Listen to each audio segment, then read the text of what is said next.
What up, hose? What you're looking at is a BAL slide system. Looking at it from the inside of the RV above the slide roof. Now, I wanted to make an instructional video, but I hate those instructional videos on YouTube that I find where it seems like before they actually get into the job, the idiot is standing in front of the camera talking about whatever he can think of before they actually start the job. So we're not going to do that.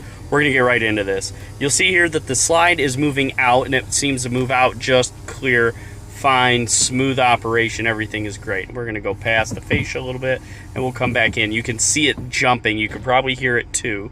And so basically there's a clutch or gear situation or something going on inside the gearbox that is causing the slide to jump and skip and everything else as it's coming in. Now, it does come in fully and it closes all the way, but not like it should. So we are going to replace this gearbox for this customer today.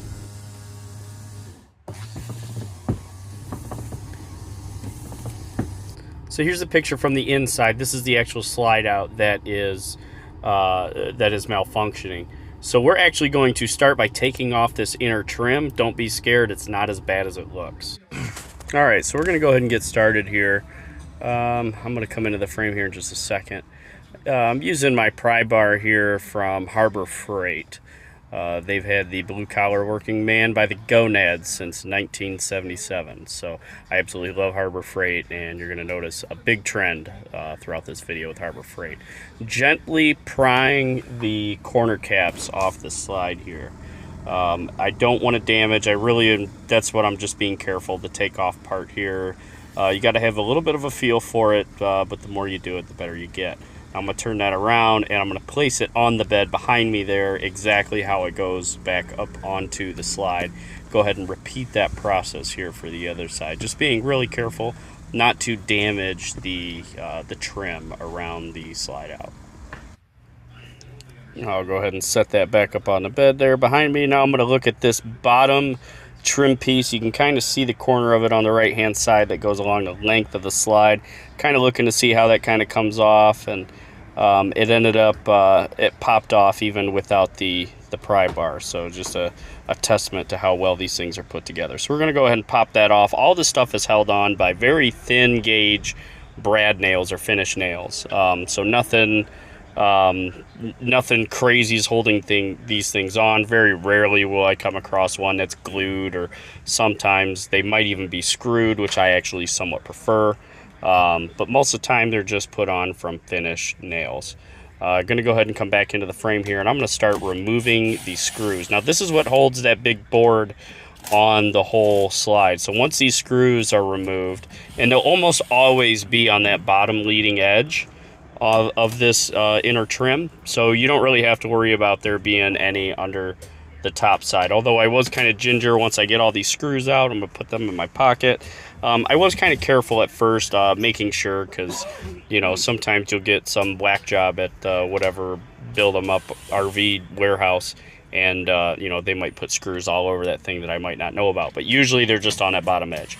So I'm going along the whole length here. I'm going to zip those screws out, and then once I set my impact down, I'm going to gently just kind of work it back and forth and make sure that all these screws are out of that inner trim. All right, so I grabbed the top of it there. I'm going to kind of work it back and forth a little bit.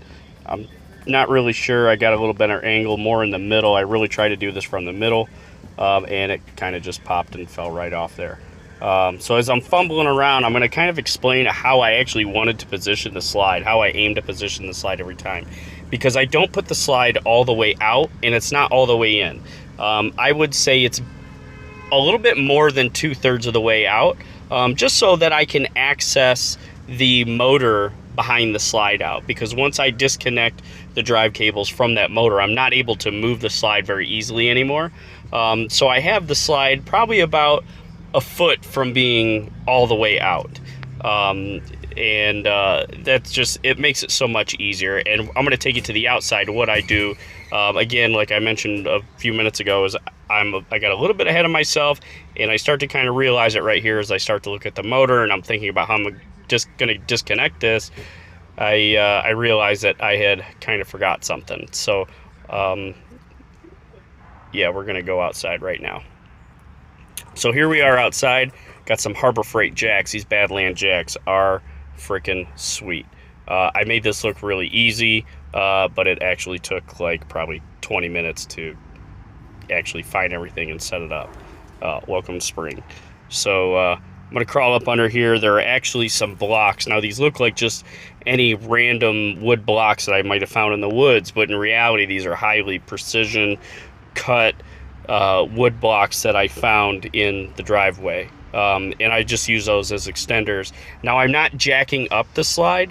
All I'm doing is supporting the weight of the slide. I want the slide to stay at the angle and the height that it is. I'm not trying to pick up the whole slide.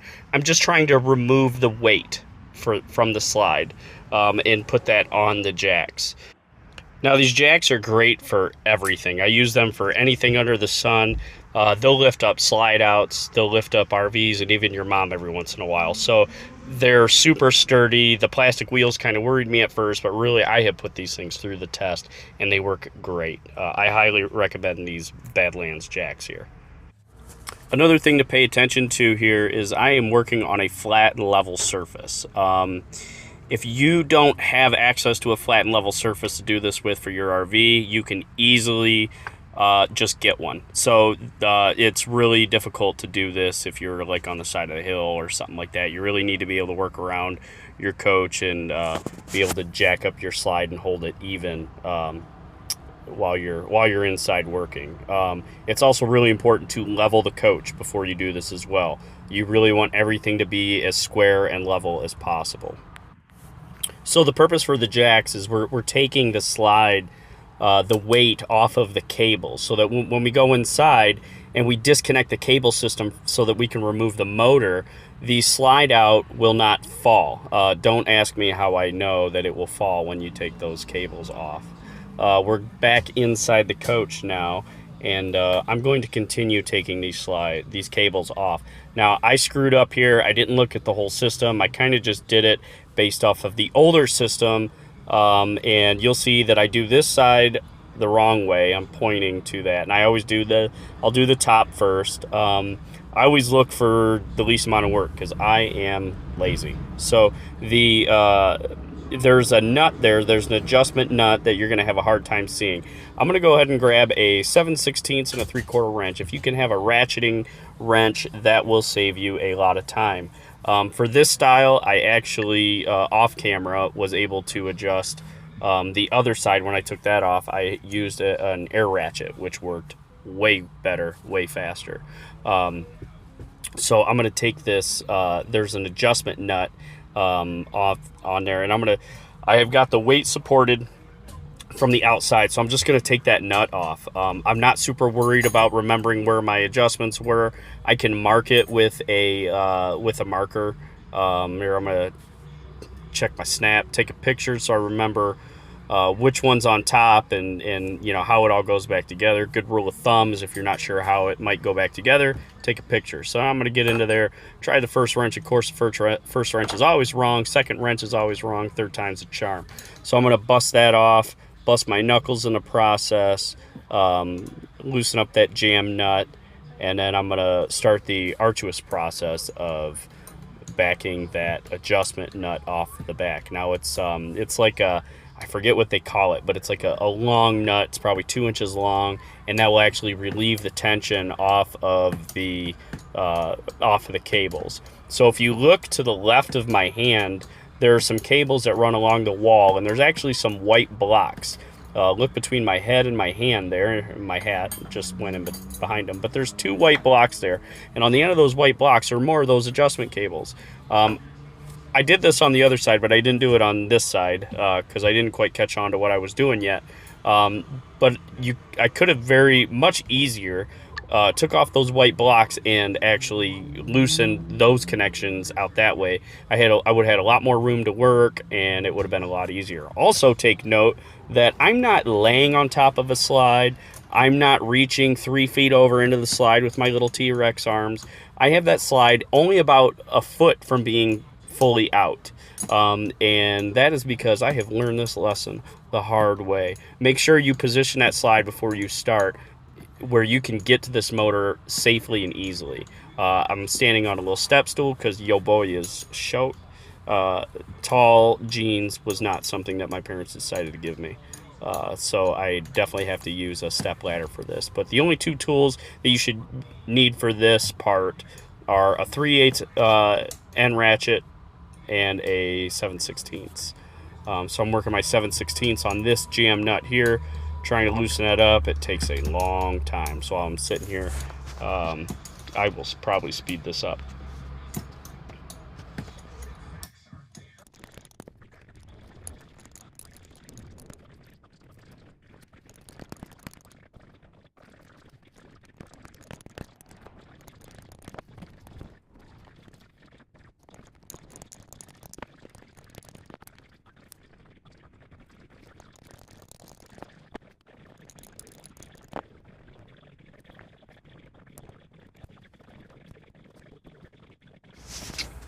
All right, so I fast forwarded quite a bit, literally as fast as I could fast forward all that, so you could still see it, but it wasn't a 7 hour long video.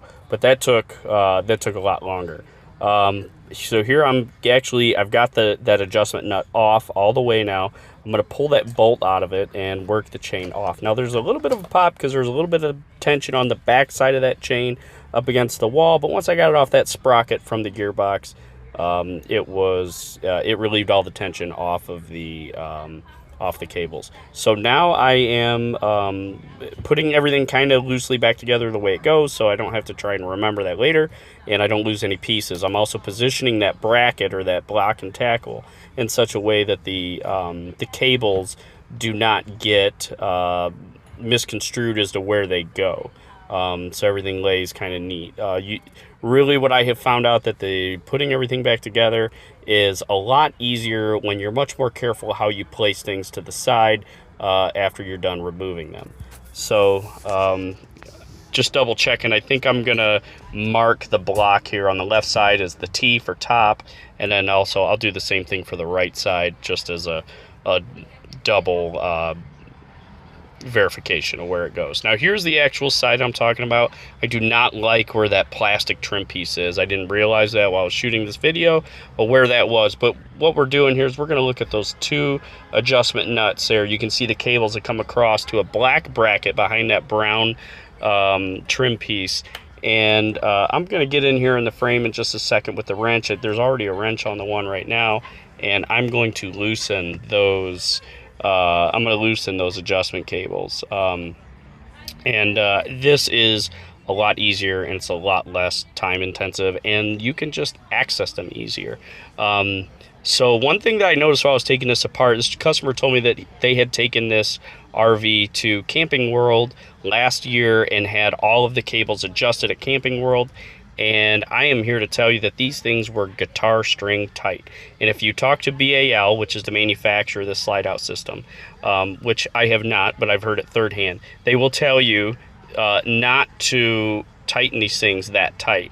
I do know a little bit about cables, and these cables have a nylon insert. And what happens is they stretch, and that nylon insert in the middle of the cable will actually shrink in diameter as it's being pulled and stretched, and it will decrease the diameter of the cable, and it will stretch the cable out. So the tighter you have these initially, the shorter lifespan you're going to have of these cables. They're just going to wear out. So you want to have them tight, you want to have them supporting the slide, but also realize that that slide does not weigh as much as your mom. You don't need them guitar string tight. They just need to be snug to support the weight of the slide. I mean, all that this thing had in it was a bed made out of some 2x2 pieces of wood, some cushions, and a piece of plywood for a base underneath the cushions for the bunk.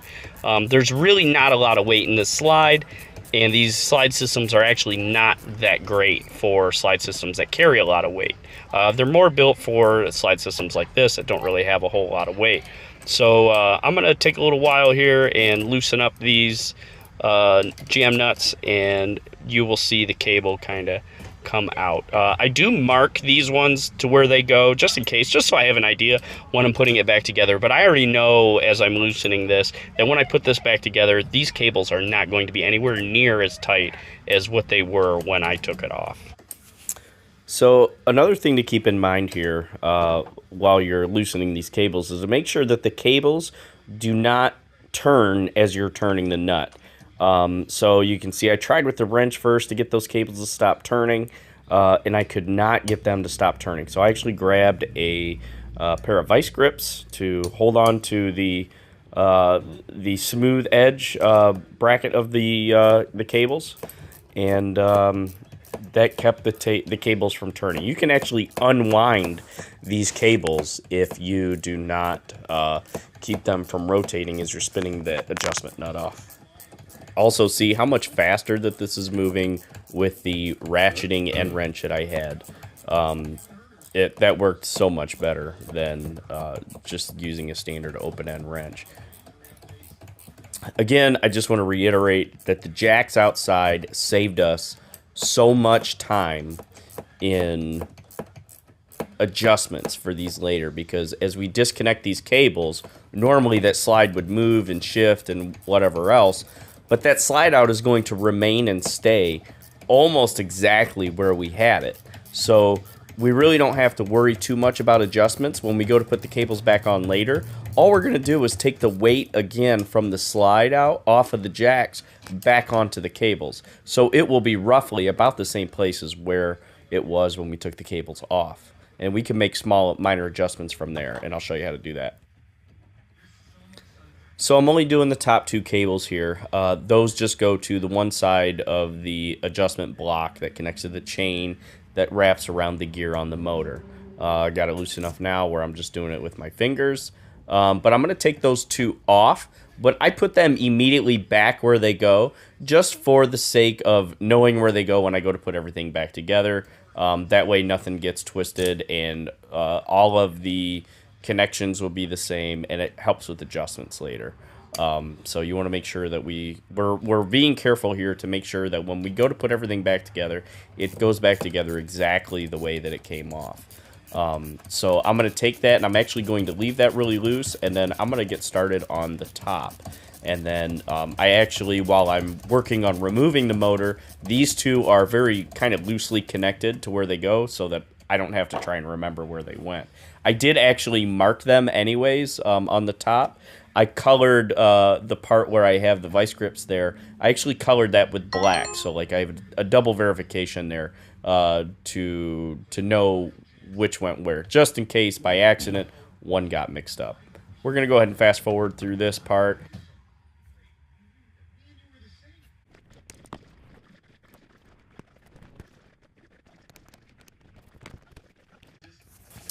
Alright, now I'm taking these nuts here off. You're not working on anything if you don't drop one of the nuts in a hard to reach spot, so I'll have to reach down and get that later. Set these down. I'm going to put these down pretty carefully. You do not want to mix up where these cables go back in.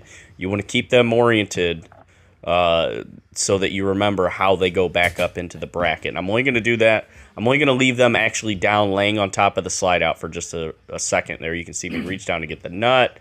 And then I'm actually going to go back over to the motor. I forgot to film this part. But I'm going to go back over to the motor, and I'm going to take the chain off of the chain drive around the motor, and then come back here. I'm going to put these back in, where they go, exactly where they go, how they go, and then I am going to leave those there until they're ready to go back on. This makes everything so much easier when you go to put it all back together, not trying to remember which one was on the top, which one is on the bottom, because that does affect how they are retentioned later.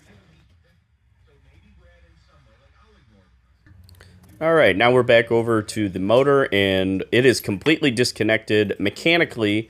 So now we need to disconnect this motor from the wall.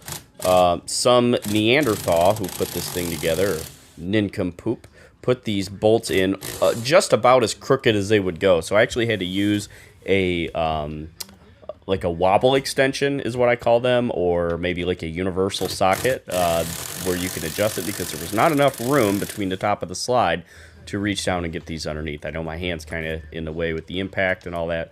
There I'm fishing the bolt out of there. They just lag both these things into the wall. Sometimes there's just a thin piece of plywood back there. I have seen a couple of these BAL systems that actually have metal plates back there, which is really nice. That seems a lot more sturdy to me. Probably, I think they're usually aluminum, and they're usually on the aluminum-built model coaches.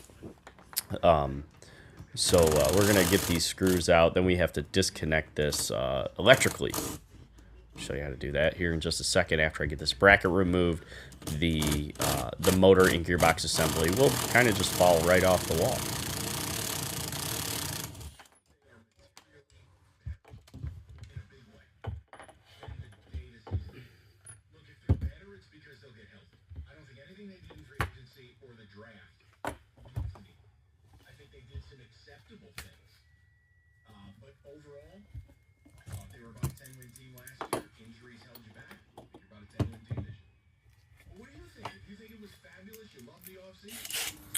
Now, BAL does not give you a lot of room with the wiring.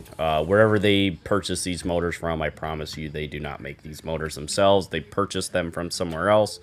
They only leave you about maybe like 2 inches of leads off the motors. So we are going to reuse this motor. There's nothing wrong with the motor. It's just an issue with the gearbox. So we are going to try and save as much of the leads as possible. I'm being very careful to connect or to cut as close to the wire nut or wire crimp as possible so that I can have more leads to work with later. That will save me a pain in the butt. And actually, if you stick through this whole video, you'll see that I actually installed the motor in the wrong orientation, and because of my lack of leads that I had on the motor, I actually had to take the motor back off, rotate the motor, and install it back on, which was extremely convenient. And voila, just like that, everything is connected. Now I'm going to save those nuts for later because it's very important that you connect the same wires together when you go to put this thing back together. So here we are. This is where the magic happened. There's only 2 bolts that hold that motor on. It's called in the industrial world, they call that a C-frame motor or a face-mounted motor. And there's only 2 bolts that hold that on. And these ones actually were somewhat loose. So that was comforting to hear. That 100%, it was not the source of our issues that we were having with this gearbox. It was a faulty gearbox, but I did not like that those bolts were only about finger tight. They're not very big or long, thank goodness, so we're able to pull those straight out. You can see I have the new gearbox sitting there, ready to go already. Thank goodness I had this thing in stock. These bolts come out pretty quickly, pretty easily. And this is so much easier to do when it's on a table.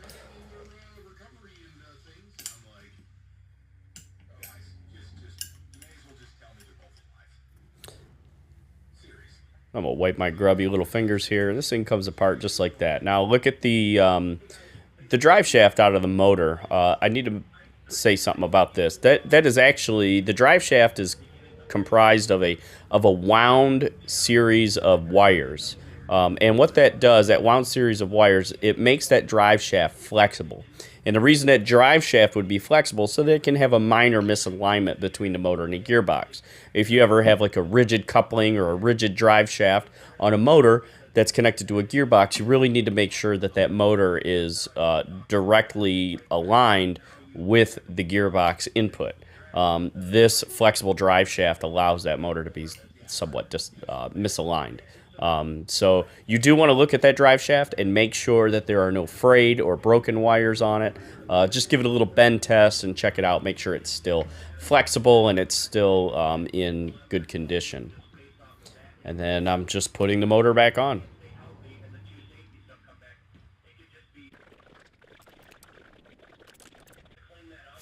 Now, I mentioned earlier when I took these same bolts off that they were really loose. So there's actually a spec that came from BAL as to how tight that these bolts should be, and that torque setting should be, it's actually German and it's good and tight. So just make sure you get these bolts just good and tight, so that they're not going to come loose, but don't tighten them so much that they're going to strip the soft aluminum out of the face of the motor. Then you'll just have to replace the motor if you do that. We're going to strip these wires ahead of time before we put the motor back on there, because it's easier to do on the counter, because I'm a genius and I think ahead. And then after that, this motor will be ready. The motor gearbox assembly will be ready to install back on the wall. Now I'm going to come back here and I'm going to pre-install my WAGO connectors to the motor. Some people like WAGO connectors and some people don't. I'm personally indifferent. Sometimes they're easier, sometimes they're better. This isn't a super high amperage motor where it would draw a lot of current, create a lot of heat in the connections. So I felt that it was safe here to do so. I also had proper wiring size to do so, and it just seemed easier, and that's what I had available in the shop. Now, I'm also not your average everyday idiot, so when I put these connections on, I'm making sure that there's no wires sticking out, that they're properly seated, and everything is good to go with the connectors. Obviously, you don't want any wires sticking out, and you also want to make sure that the wires are seated fully inside the WAGO connections. Every issue that I've ever seen with those WAGOs have usually been due to poor installation. So as long as you use and install them correctly, they're fine. So you're going to see me here, although I may be a genius, I'm going to fumble around like an idiot here with these bolts and sink those into the wall to install this plate. Now I'm going to I'll put this bolt in and I'm going to kind of leave it a little bit loose so I can adjust my plate, and I'm going to install a bolt on each opposite sides to hold that plate even as possible, to hold the whole assembly even so all the holes are lining up back to where they went. If you ever have an issue with these plates where there's wood behind the panels and they're stripped out, the best thing that I have ever personally done would be to use an aluminum bracket plate behind it, and you can actually screw that bracket to the wall behind the coach and then sink and screw the motor gearbox assembly to the wall behind that. I have come across a bunch of these that have been stripped out, and I've had to install brackets. If you don't want to install that aluminum bracket, another option that you can do is if you drill out the hole that's stripped, you can get a wooden dowel rod with some wood glue, stick that in there, cut it flush with the wall, let the glue dry, and it will actually be stronger than what it was before. Just make sure when you stick that dowel rod through that you are not going all the way through the wall. Usually these walls are about 2 inches thick, maybe a little bit longer, and so if you're going to use any hardware that did not come with the coach, you want to make sure that whatever hardware screws or whatever is not long enough so that they go all the way through the coach. I don't have to worry about that here because I'm just reusing the same lag bolts that came back on. I have to put them back in at the same stupid, awkward, crazy angle that some nincompoop installed as crooked as he could, probably standing on the ground, and with the slide out not even installed yet because they were so crooked. It was the stupidest thing. All right, now I've got the motor installed, and I'm going to reinstall the chain. I pulled it up there, and I was like, oh yeah, I gotta take the wires off so that I can get the chain all the way around. I'm also testing it for fit, and it's important to note that the gearbox drive shaft that drives the chain is on a very specific link of the chain. Now, we're not putting the same gearbox on, obviously, but there was an amount of tension back there, and I don't want to feed the chain too far either way. I kind of want to put the same amount of tension if I can, or at least a decent amount of tension on both sides of the gearbox drive shaft. That way you don't run out of chain, if that makes sense. When you drive the gearbox in one way, it will feed the chain, and if you have way too much slack on one side, not enough on the one side, then you will run out of chain. So you don't want to do that. So what I'm doing here is I'm making sure that I'm going to have enough chain on either side.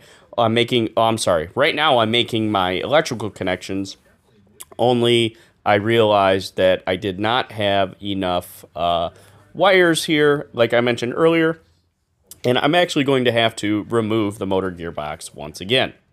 So while I'm doing that, we'll talk more about the chain. So it doesn't have to be perfect. You don't have to put the same link on the same gear, have the gearbox in the exact same position. It's not that specific. BAL supplies enough of slack with the chain so that it shouldn't be super close, but you should try to get it somewhat where it was from the factory. Again, they'll put it somewhere in the middle. So all I do is I just pull on the back side of that chain, and I pull it hard. I pull it really tight because those wires will stretch. So I'll pull the chain, and I'll kind of hook it on the gearbox, and I'll link it onto the gearbox and then wrap it around. And then that will help me later on when I go to adjust it, and that will also kind of help put the chain back in somewhat the same position as what you took it off. Because remember, with the jacks on the outside, I'm showing you the override of the motor there. I'll talk about that in a second. Actually, we'll talk about that now. So the backside of that motor, it actually has an input on the backside of the motor. And the reason for that is if you are in a situation, you're camping, and your motor goes out for your slide out, you need a way that you can get that slide out in and then get it to a service center. So what they did is they conveniently placed a 1/4-inch drive on the back side of that motor so that you can insert like a 1/4-inch drill or something like that to manually run that motor. Good luck. I hope you're thin and you can lay on top of the slide while you do it, or you have a really long drill with a 1/4-inch drive extension. Now, I have seen some new coaches that have like a override, like a speed handle type thing, where it's like 4 feet long or so, where you can reach the end of the slide, put it in the back of the motor, and turn the motor manually that way. But good luck with that, because this one is up against a wall and there is no room to do it. So you should have the tools with you to remove that top fascia in a pinch while you're camping and be able to access that motor easily, because it's not easy to access that motor at all. You have to basically disassemble the whole slide. So not a super big fan of these systems, if you can't tell already, but that is how you overdrive this if you have an issue with the motor.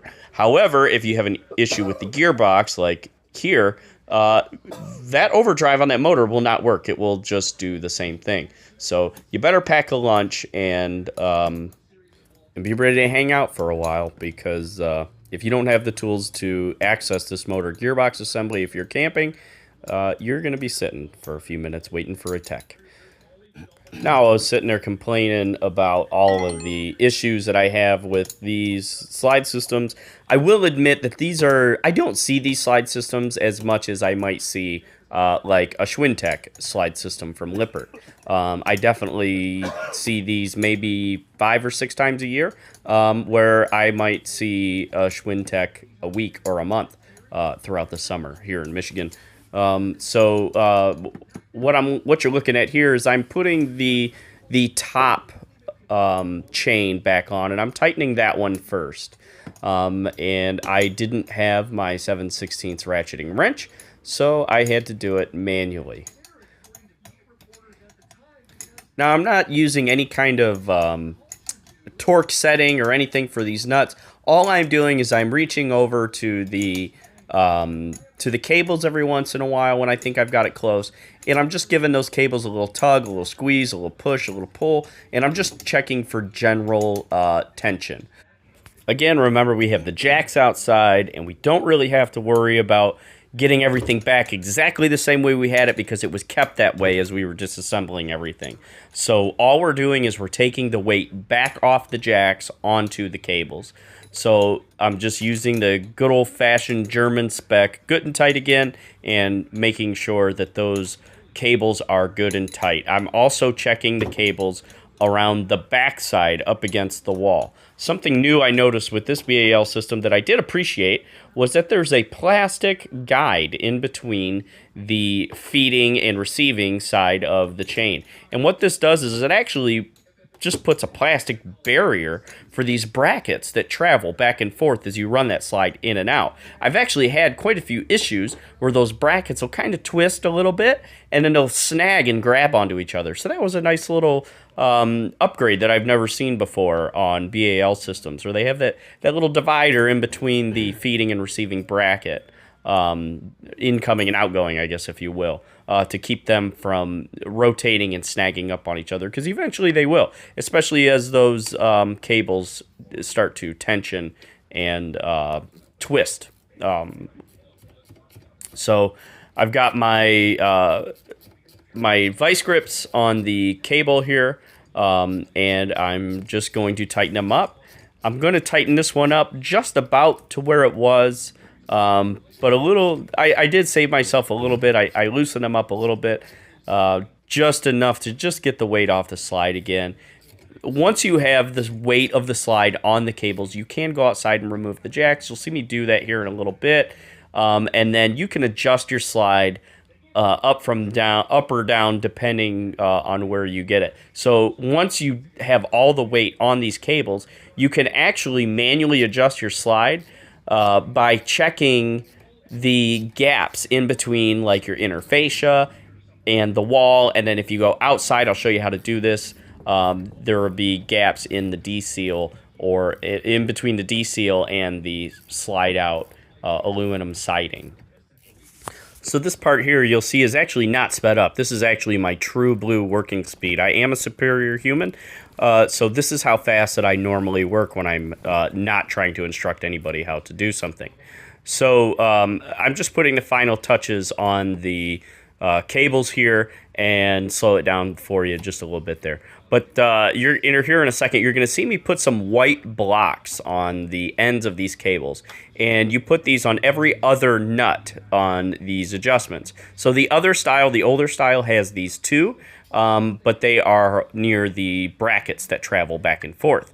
And the purpose of these white blocks, or it's going on now, the purpose of these white blocks is, I guess it's actually somewhat like their idea of a stop nut or like a lock nut to keep these adjustments from rotating off. Why they use this design compared to like a jam nut design or a nylon design? Well, I guess I could know a nylon design because they wear out, but I don't know why they would use that design. It just seems silly. I did put some jack stands here because I did have to leave this overnight.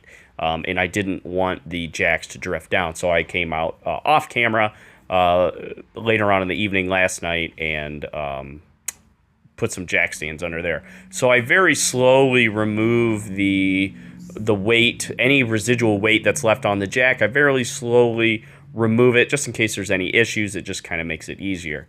Then I'm going to go over to the other side here, do the same thing. I'm going to remove that jack stand that I had and slowly lower that jack. I did have to jack it up a little bit. That one had drifted down. So good thing I put those jack stands under there. Now very slowly going to lower it, and I'm actually I'm watching the slide to see how far that slide moves down, if at all.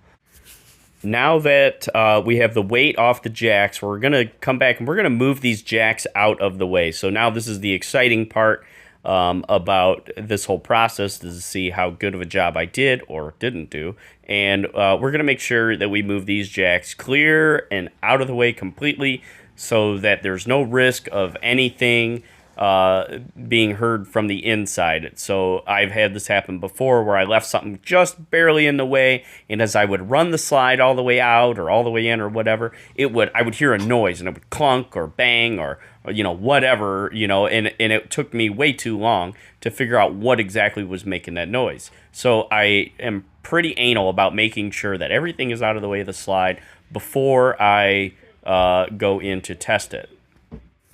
Now we're going to come back inside, wipe our feet off here so we're not tracking a bunch of mud and dirt inside. We're going to open the door and we're going to run the switch here. And we're going to wipe our feet off there, run the switch, and we're going to make sure that we don't run the slide all the way out. We can run it all the way in, but we cannot run it all the way out because we still have that upper trim fascia piece not quite installed. And that does help prevent the slide from overextending and falling flat out on the ground. So we're going to run it in, and look at that. We got smooth operator, and it is running smooth and smooth. So I'm happy with this. I'm going to run it in and out a few times, just looking for any major issues. You can see how everything works. The chains are moving smoothly back and forth. And now we're going to go through and we're going to cut all these nails out of the inner fascia.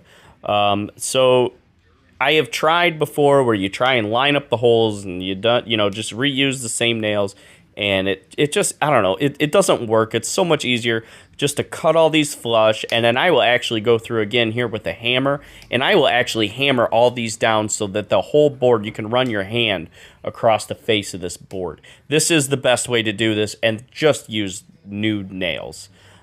This is so much easier than trying to reuse those same nails and hammer on the old piece with the old nails, or any other technique that I've seen. It's so much easier just to go across, cut all those nails, and you can see the hammer there. I've got all the nails cut across the whole side of the board, and I'm going to go through and I'm going to nail each hammer, or each nail, I'm going to nail flush with the board there. So I'm going to run my thumb across the bottom. It was only nailed on the bottom, and I'm just going to nail all those flush so that the trim piece that I took off from that area will fit smoothly and cleanly back onto the surface.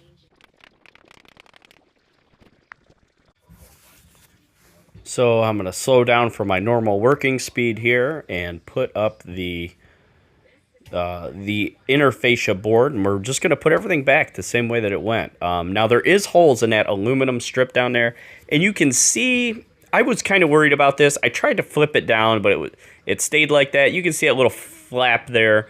That is not necessary for that to be wrapped around. It's ideal for it to be kind of wrapped around the front of that aluminum truss, if you will, the frame of the slide out.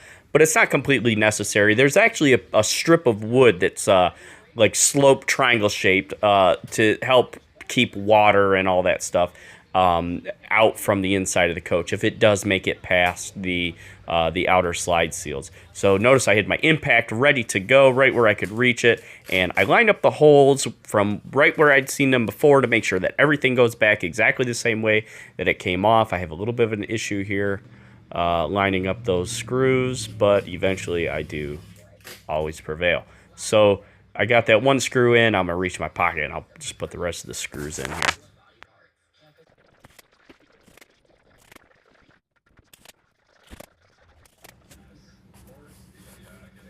Now, this is one of the scariest parts of putting all this back together. When you first start doing these jobs, you're taking these, these inner pieces apart. But really, as long as you're careful taking them apart, they usually go back on pretty easy. I've got this nifty little cobalt finish nail gun, and once you have it, adjusted properly, they're pretty easy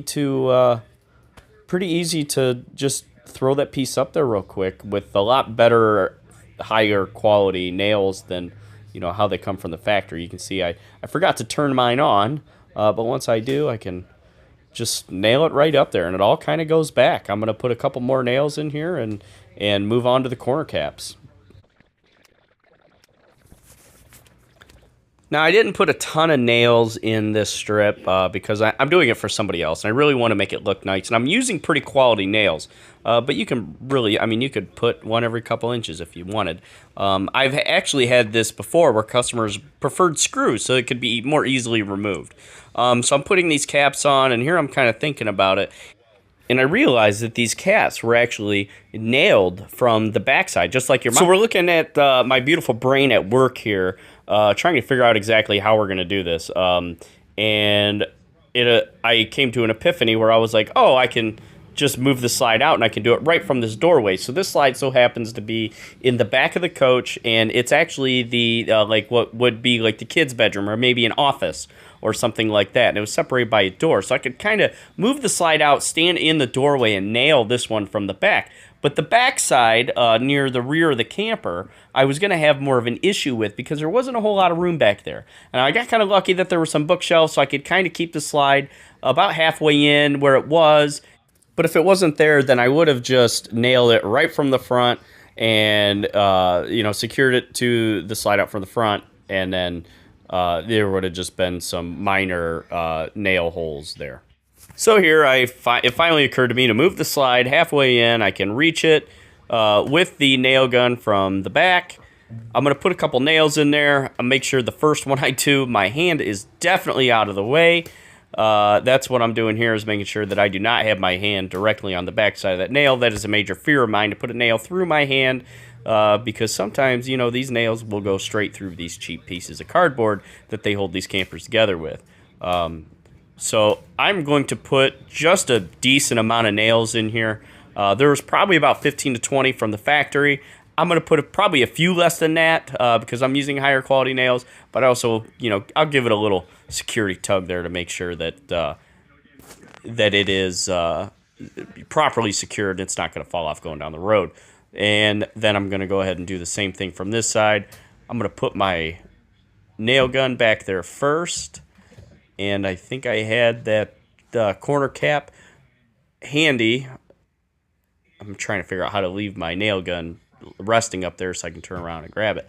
Wow, that is a nice ass. So I'm taking a lot of time to just make sure that that corner cap is fitting around the trim just how I need it to, just how it is from the factory. They usually leave a little extra wiggle room to adjust things as you might need to in and out. But it's worth taking the extra time to make sure that you're fitting all the trim pieces in their select little cutouts evenly. And now everything's back together, so we're going to give everything a final test. I'm going to run that slide out all the way in and all the way out. I'm going to stop it periodically here, but that's just me stopping to check and look at things from a different angle. I'm looking at the motor and the drive assembly up top and making sure that everything is kosher, making sure everything is right. Now we're going to go on the outside, and this is how you check your adjustment. So when you run the slide all the way in, you want to look at the inner, the gray aluminum trim piece on the outer edge of the slide out, and you want to make sure that that is seated fully up against the coach. You do not want any gaps there. If there are gaps, then you need to adjust your cables. So we're going to go ahead and go back in again, and you also can puck your cables a little bit and make sure that there's a decent amount of tension, but they're not too tight. They should not be too tight. If you can play the guitar, you want to play Freebird with these things, they are too tight. They just need to be snug just to hold the weight of the slide. So I'm going to run that slide all the way in and all the way out now, because we are doing a final test before we go ahead and hand this thing back to the customer. It's also worth mentioning that you also need to do this from the inside. You want to make sure that both sides of that, you'll see that brown plastic trim piece, you want to make sure that when that goes all the way, when the slide out is fully extended out, that is fully seated up against the wall. It shouldn't be too tight, but it should be fully seated up against the wall. Another thing that I like to tell people with these types of slide outs is when you run that slide all the way in and all the way out, I only run those BAL slide systems so that the seals meet the wall and nothing else. I do not like to run those slide outs all the way out so that they're so snug up against the wall that you risk stripping bolts and screws and everything else out that holds that slide out to your wall. I have seen that happen. It's a disaster. So again, when you're operating these slide outs, let's say you're running your slide all the way out. When you press the switch to run your slide out, once that slide fully meets the wall, release the switch. I like to bump the switch back in so that it releases some of the cable tension on the slide. Same thing for when you're moving the slide all the way in. Once the outer part of the slide meets the wall of the coach, bump the slide in the opposite direction. Make sure you don't have any gaps in your seals, but bump the slide in the opposite direction to relieve some of the tension from the cables. This will make your cables last a lot longer. Now you're just going to see me clean this coach up for a minute because I do not leave customers' coaches a mess after I'm done working. I had a little bit of dust left on the couch from cutting those nails off, and I'm going to sweep up. It was a little muddy outside, so we even brought the Swiffer in. I was out of the Swiffer juice, but I did just kind of sweep and get all the dirt and stuff out. So that's it. Close up this coach and get on to the next one. Thanks for following along for a BAL gearbox replacement.